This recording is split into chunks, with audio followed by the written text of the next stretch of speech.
Hello, welcome back. We are doing some more game dev today, and this time we are focusing on art, 3D art. We're going to talk about specifically hand painting PBR textures. I think people kind of assume that when you want something to have like PBR ready textures, you need to use a special tool, something like Substance Painter or whatever it's called now, that Adobe owns it. But you don't have to. You don't need anything fancy, because if you watch my Shaders 101 video, you'll know that everything is numbers. Everything is numbers, and this includes textures. If you know how colors map to the numbers that represent things like metallicness and roughness in a material, you can paint it on just like anything else. So I'm going to show you my full process for how I paint PBR ready textures in Blender without any plugins or anything. This is just in normal Blender. I do have some custom brushes installed that you'll see, but I actually didn't end up using any of these, and there are plenty of default brushes that you can use that you can adjust to your needs, and you can always use custom brushes for yourself if you want to. To demonstrate this process, I actually made some assets for my pigeon game I'm working on. They are little like letter stamps, and I made 5 of them, similar in shape but different enough to visually identify which is which, and also to demonstrate some different materials for this little video. So for each of these, the stamp base will be metal, some of the handles will be wood, some will be metal, and some will be stone or marble. And then I also want to try a translucent material on this one with the gemstone in it. I'm not sure if that's going to look good or not. I've never tried this before, but we're going to give it a go and see how it turns out. We'll find out together. Since these are all pretty small objects and I know in advance that they're going to be used together in the same scene, I've also put all these objects on the same UV space so that I can use one material for all 5. Having objects use the same material can help with performance because you're just loading the texture one time for all of the objects that use it. And then I also just like having fewer materials to worry about and textures to juggle and stuff like that. So if you have objects like this that you would like to combine, it's pretty easy. You just put the UVs so that they don't overlap in the UV space, and then you can paint for one of them in one like section of it, and then another for another section, and then they'll all be combined in the same set of textures. So I modeled these objects and then made some notes about what sort of materials I wanted on each of the different parts of the stamps. I accidentally wasn't recording when I created the materials in Blender and the textures, but all I did here was go to the material tab, make sure I have the same material assigned to all 5 of my stamp objects. You can use the plus sign in the material list to create a new one. If you need to, you can rename it, and then you can use the little drop down below the material list on each object to make sure you're selecting the same one. And then I created the 3 texture image files, and if you go into the texture paint view workspace thing, and then in the texture paint window, there is a menu at the top. You can easily add different types of textures and create the image and everything. So if you use the plus in there, you can select, there's a whole bunch of different types of textures, and we're going to do specifically 3 of them. We're going to do base color, or albedo is as it's called in some shaders, metallic, and roughness.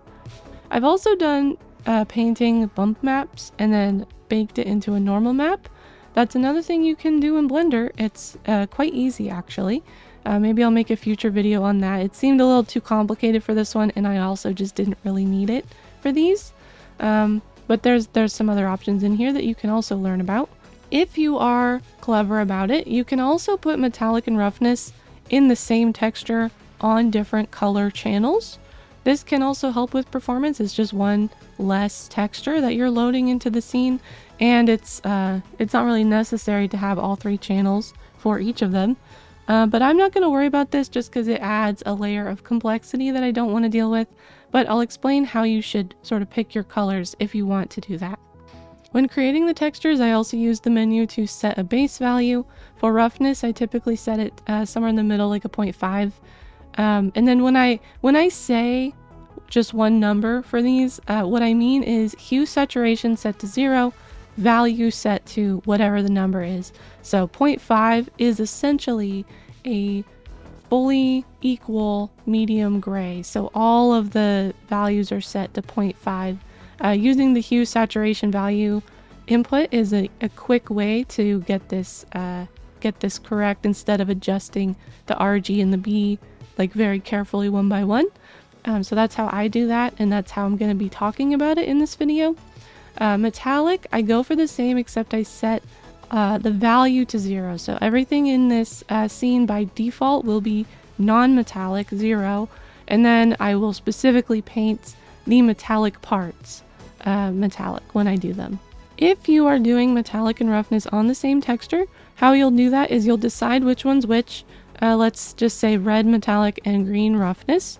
So for that one, you would create one texture. You would have to go into the node editor, the shader editor, and drag the channel for each of the two things into their outputs manually. I don't think Blender has a way to create the combined texture on its own.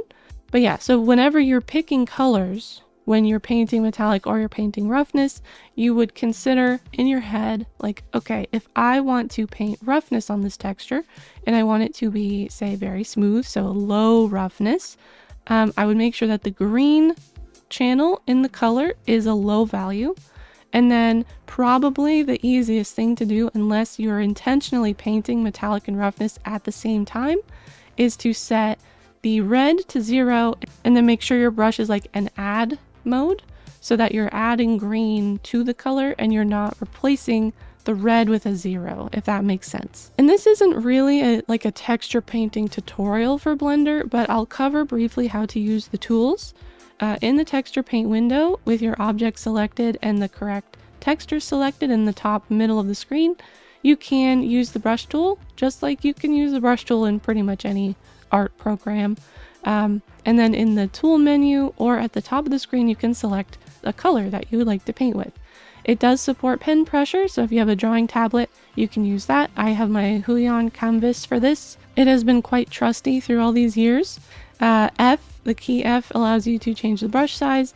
Shift F allows you to change the strength of the color you're drawing in. So if you want to be sure that you are drawing full white or full black, or drawing something specifically to like 0.5 or something, you want to make sure that the strength is not affected by pressure and that it is at 1, so you know you're getting the value that you're putting down 100% of the time. This can be a little bit tricky as you're doing this. I also noticed that the fill bucket tool was being a little bit weird. I'm not sure if this is something going on with my UVs or there's just a little bug in there, but I didn't worry about it too much. I just didn't use the fill tool. So sorry if that's also happening for you. I don't know. As open source software, sometimes Blender is just a little bit fiddly, but in most situations it works pretty well. With the eyedropper tool, you can pick colors from your screen, and I find that it's kind of tricky to pick colors from the object because of how it's rendered in this view. The color that you pick is like not the same color that you put down. So if you want to pick a color that you put down already, I would recommend picking from the texture in the other window, or in Blender underneath the brush tool information, you can create a palette and then you can add colors to that palette as you go. I use this a lot just to make sure that I'm getting the same value I was using before, because like I said, the color picking can be kind of tricky with like how the lighting impacts the object. And this actually I thought was pretty funny because the same thing happens in that game everyone's playing right now. I don't know how to pronounce this word. It looks like it says mecha chameleon, but the mecha part is spelled like differently than how mecha usually is spelled. So I don't know.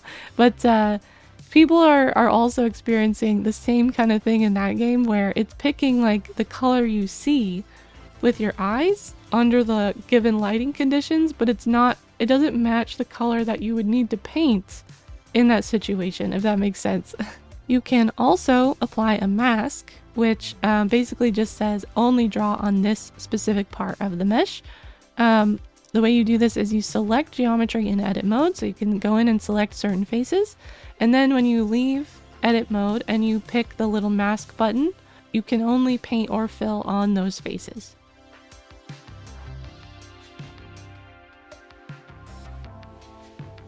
And I use this a lot. I use this a lot because it's really effective for things like this where you have different parts of the mesh that should be certain materials or certain colors. The one thing to double check is that if your resolution on your texture is kind of low, like mine is kind of low because I've got so much on here, the UVs are pretty small.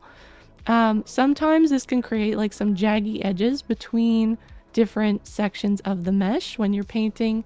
The way that it like blocks out certain faces, it can create this sort of jaggy edge. So what I did is in places where it was really bad, I just separated those edges and pulled the UVs a little farther apart. You could also just use like a higher resolution image and should probably fix it as well. So starting on the first stamp, I'm going to show my general process for how I approach the hand painting. And I typically start with albedo or base color.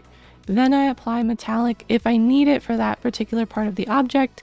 And then I do roughness last because I feel like this is where you can really add details that bring it from like just a normal texture paint into like the PBR. It starts to really respond to the environment in a realistic way. And so that's typically how I work through each of the sections of these objects as I paint them. So with this stamp, first I'm going to paint this bottom part all like a metallic bronze sort of color. So starting with the albedo texture. And also, I don't think I mentioned this yet, you want to go into your image editor window and save the image file out, save as, and then make sure you're saving the texture out. It does save it sort of in the file and it will prompt you to save it properly when you like try to close it. But I like to save these early and often. It can get kind of a little bit wonky if you don't. And you want to make sure that you have all your hard work saved. So I save these right from the start and I make sure I remember where I save them. Sometimes they can get lost. So I save these right from the start, and then I also go into this menu and save them periodically as I'm working on it, specifically when I'm changing from one texture to another. I haven't seen this recently, but in the past I've seen it get kind of confused and like lose some progress when I'm switching very frequently. So that's just a habit that I've picked up from losing data in the past, losing work. But I'm going to use the mask to select only this bottom section, paint it all like a dark bronze yellow color. And this is where I used the fill tool first and found it to just be creating these strange lines. I'm not sure why. I'm just not worried about it. I can just paint with a strength 1 brush and it has the same effect as the fill tool. And then to make it metallic, I switch to the metallic texture in the top drop down. And we remember our numbers. From working in the shaders in Godot, I know that, you know, metallic 0 is non-metallic, metallic 1 is fully metallic, and 1 represents like a full color channel. So if you're doing metallic and roughness in the same texture, just setting a white color, full white all to 1 could be one way to do it. If you're doing it by channel, set your red or your green or your blue to full 1 and draw that on there, and then you should see, assuming your shader in Blender is set up with that channel correctly, you should see it become metallic before your eyes.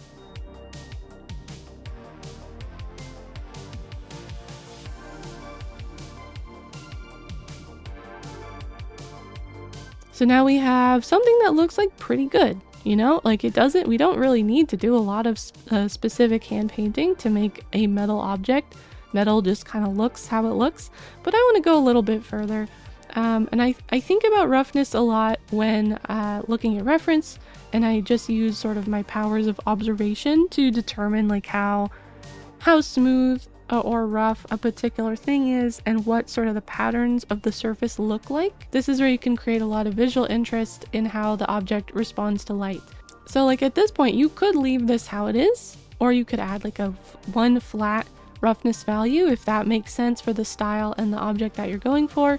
But in my opinion, it can still look kind of flat from some angles, and I'd like to just make it look a little bit better. So we're taking full advantage of our PBR workflow and creating a texture that responds to like changes in the lighting in a way that looks realistic, but it can still be fun.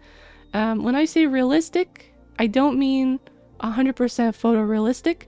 You can still stylize these textures even within the PBR workflow.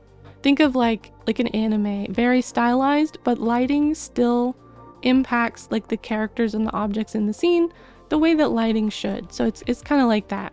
Now I know that I want most of this to just be a sort of medium roughness, and I want to add like brush strokes, giving the impression of a sort of brushed texture on the metal. And I also want to draw in smooth sections to accentuate the like angled shape of the edges of the stamp. When I looked at some photos of like wax seal stamps, which is kind of the inspiration for these, I got the impression that some of the like corners were a little bit shinier than the rest of it, like they're a little bit like rubbed smooth kind of. So when I want a smooth value when painting on roughness, I pick a number that is close to 0.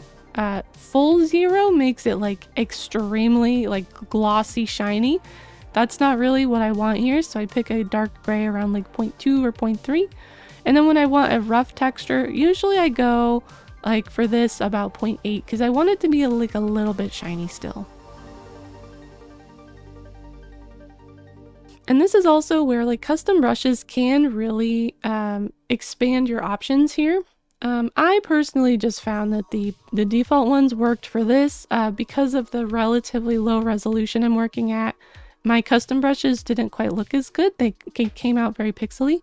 In different situations, I would use the custom brushes quite heavily because they give me like a grittier, more graphic texture in a lot of situations. And as I work on these items, I rotate my view so I can see how the light bounces off the surface, because that's really what I'm doing here, is I'm painting in information that tells how the light should impact the object, how it should bounce, how it should look.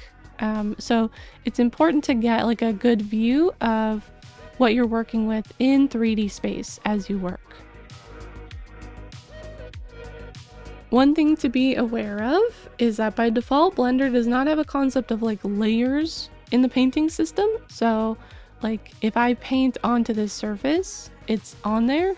And if I want to remove it, like I could erase it. There is an erase option, but it erases it to sort of an empty black color, which is not really what you're like envisioning. You're envisioning to erase like the stroke that you just put down.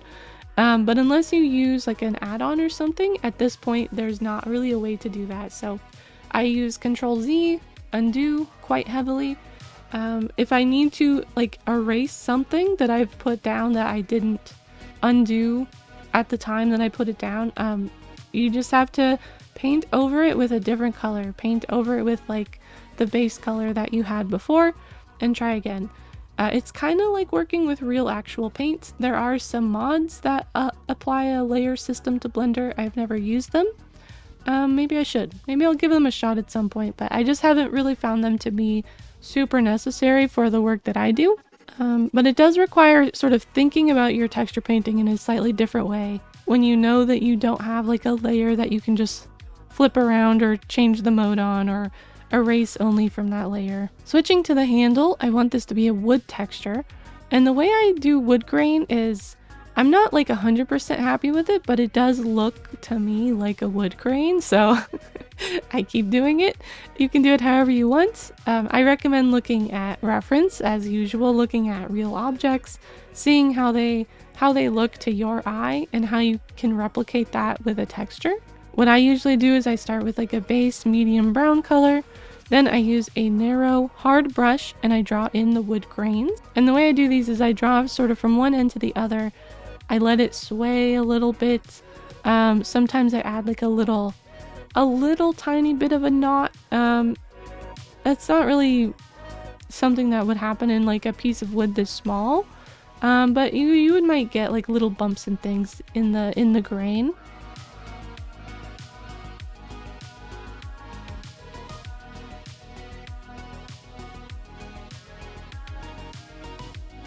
And then I go in with a softer brush, a lighter color, go in between just to make it a little bit more interesting, lighten up the areas between the lines just a bit. Sometimes I'll blur the grain lines with the blur tool if they come out like kind of crunchy. And then some of the edges of the object I feel like would be a little bit more worn as well.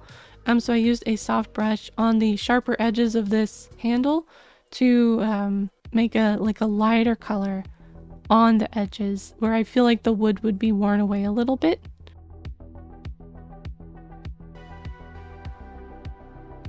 And then moving on to the roughness, I leave most of the wood at a 0.5, the default value.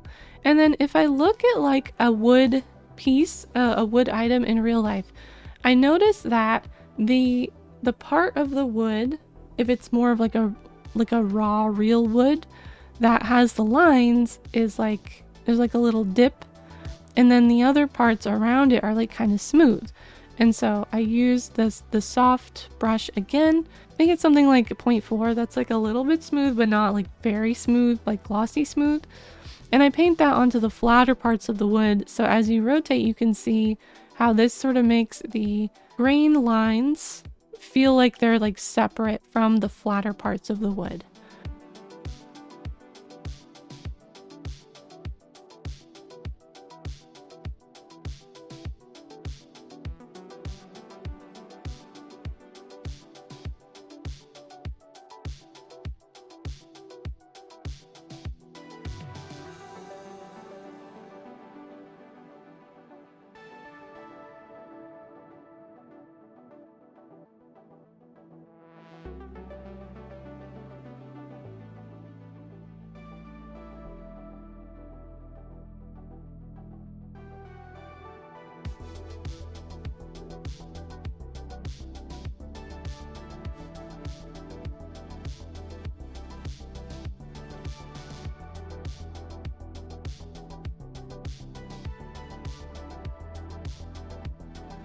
So that's what I think looks good enough for a wood grain, a wood surface.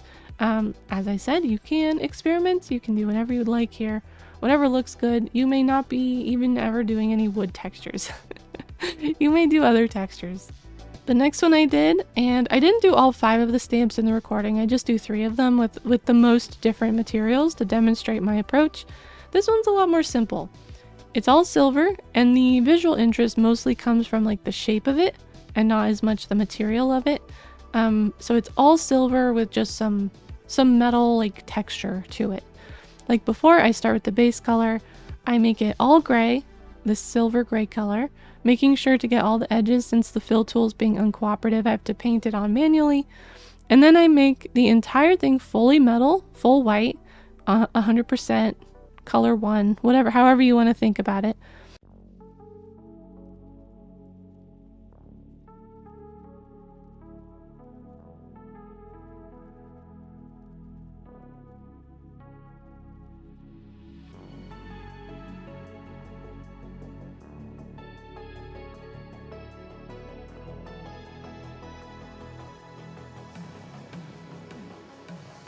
And then I go in and I do a similar process to the square part of the metal stamp in the first one, but I do it on the entire thing. So I mostly use a soft brush with a smoother value, like maybe around 0.2, which would be a dark gray. And then I put the strength pretty low so that I can build up this texture slowly. I brush along the corners of the stamp part at the bottom, and then a few at the base to make it look kind of textured and brushy. And if any of these brush strokes come out a little bit too like hard, I can just blur them with the blur tool a little bit to make it look kind of more natural. And then I noticed that it creates kind of a nice look to just brush smoothness around these little round sections that poke out of the handle. Thinking about it in terms of like a real metal object, you could imagine that these edges might be a little bit more polished from just wear since they poke out like this.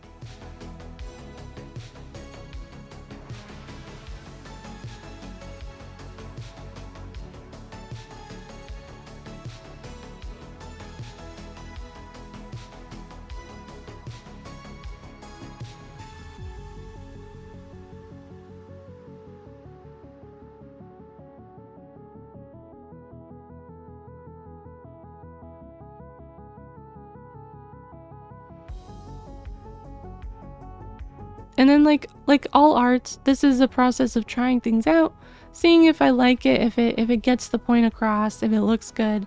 And then if I don't like it, I change it. If I get a little stuck, I'll pull up an image reference of something that I can look at, or maybe something in the style of the art that I'm trying to like accomplish with this texture, and learn from those references and then come back to it.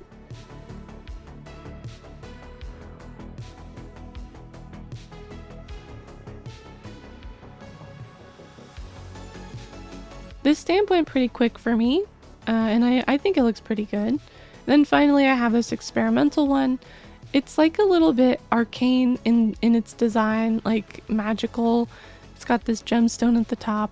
And in this one I was imagining this middle handle part to be like a marble stone material, and then the top and bottom like a pewter gray, like a dark cool gray metal. And this little gemstone at the top would be like the translucent part that I'm going to test out, see if it works. So I start with the metal parts, and it was super annoying to select these little tines in the mask. So I probably should have separated these objects from each other so I could select connected, but oh well. Once more with feeling, I did the base color first, painting it a dark, cool gray color. I stopped to rearrange some UVs in the middle of this one, just if you notice the changes, I did do that. I had some that were just like a little bit too close together. I also painted on some gray purple in the base color on this one. I didn't do any like metal color adjustments in the other ones, but I thought it looked nice here. And then I switched to smoothness texture, and I did the same soft brush smoothness around the edges of the metal, very light, sort of building up the details there. And then on the upper part, I sort of used the smooth part to create sections for each of these like hexagonal sides. I just thought that looked nice. And then to create just like a, I guess I would call it like a grain in the metal. That's probably not the right term, but to make the metal look like it had a surface to it instead of just being like flat and vaguely shiny, I made the soft brush really big and brushed it down in strips and then smoothed that out with the blur tool. And it did get me like pretty much what I was hoping for.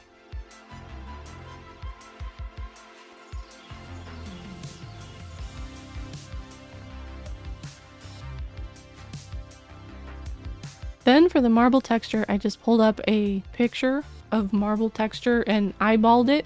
I started with white as a base, not like a full 100% white, but like a pretty close white color, maybe like a smidge gray. And then I took a hard brush with size pressure, so like if I draw harder it gets bigger. And I drew in like the shape of the marbling that I could see in the reference. It's kind of these crackly lines that separate and come together. Most of the lines are pretty narrow, but sometimes they get a little bit thicker. That's what I used the size pressure for. And then on my reference, I noticed that the white color was like a little bit cloudy in some areas. So I took a soft gray brush and applied it around some of the lines to sort of get that cloudy impression. And I think it came out pretty good. I don't think I've ever done a freehand marble texture like this before. We're just experimenting out here. And then I made the marble roughness like pretty much fully smooth, and I really like how it looks in certain lighting. I feel like the impact is kind of hard to see from some angles. I bet there's some things I could do to adjust this color, make it look a little bit more obvious, but I didn't really feel like fiddling with it, so I left it how it is. It's good enough. Then for the little gemstone, I painted it a solid purple color, added some like splotches of a lighter pinker color to make it look like it had depth. And then I made this material fully smooth, and I also went into edit mode and set all the edges to sharp so that they would reflect the edges hard like this. That's a way to impact how the normals behave. In the PBR shader, if you set them too sharp, they will look sharp like this. That's how you would get like a low poly kind of thing going on. By default, the faces are like hard faces. Sometimes you shade them smooth, sometimes you don't. There's a lot of options here.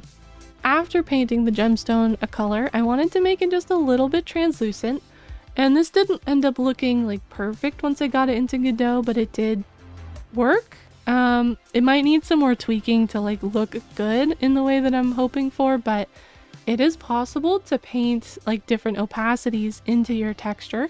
So I wanted to talk about how to do that in this video.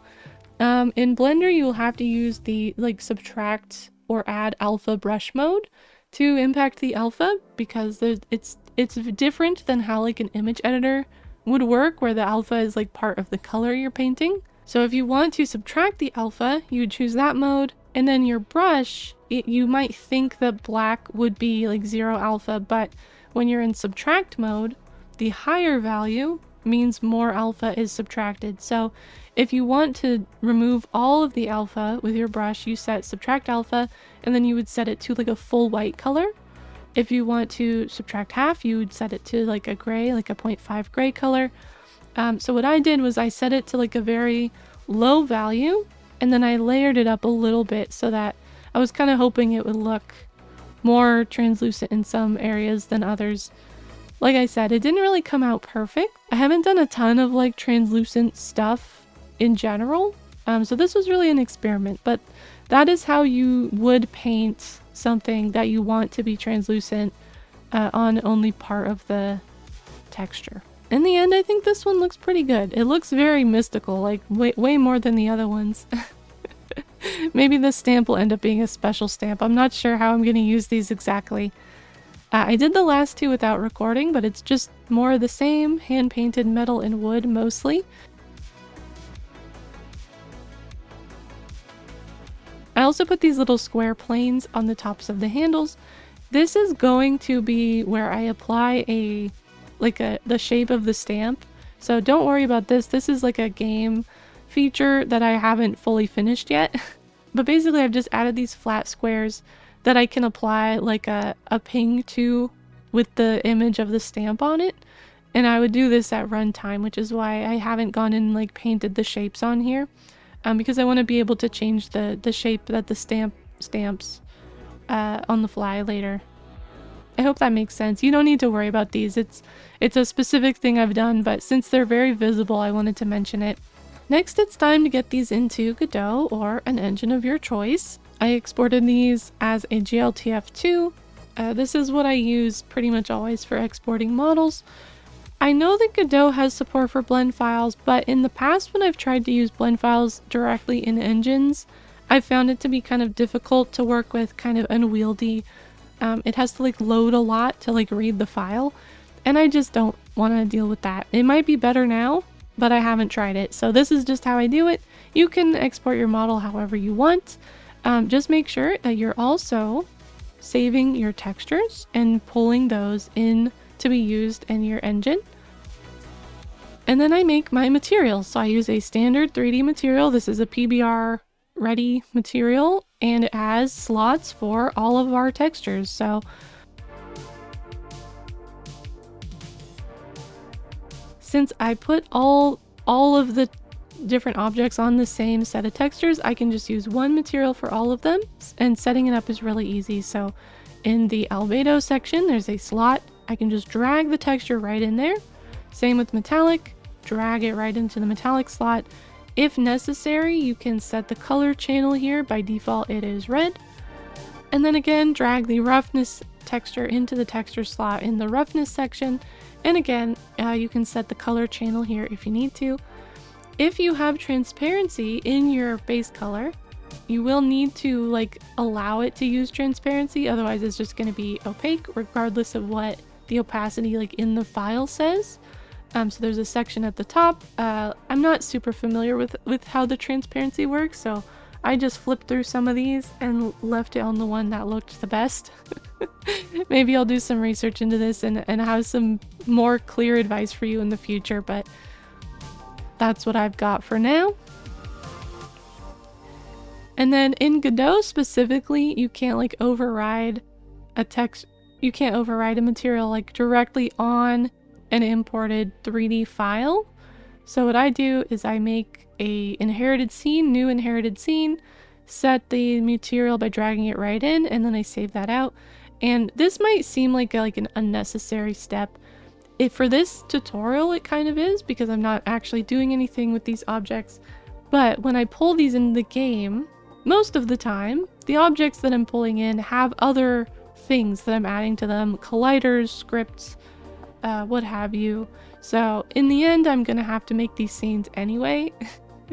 And there we go. With all 5 of the objects given their materials and pulled into the scene, we have our objects, and they may look slightly different depending on the lighting in your game engine scene, but that's exactly what we want. We want these objects to have those physically based materials on their surfaces so that they react to the lighting around them, but they should look and behave very similar to they do in Blender.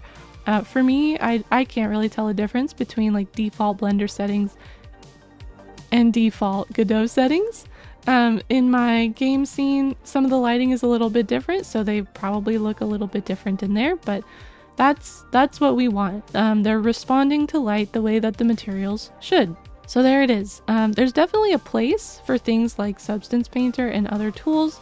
I know Blender has like an add-on that's very similar that lets you paint materials onto objects directly, and those are nice. They're fun, they're convenient, they have a lot of things that you can like play with and download and different things to unlock that all look very realistic and cool, but I think it's a lot of fun to do these by hand. It gives me a lot of freedom to stylize things, and I don't have to learn any new tools. I can just use Blender, which I'm already using for the modeling anyway. I did kind of bite off more than I intended to chew by making 5 different objects to paint for this video, so it's a little bit later coming out than I wanted it to be, but I really wanted all these objects to be completed together so I could have them all in the same material like I showed, and I'm pretty pleased with how they came out, so no regrets. I hope you liked it. Like, subscribe, all that jazz, and I will be back soon with another video. Goodbye!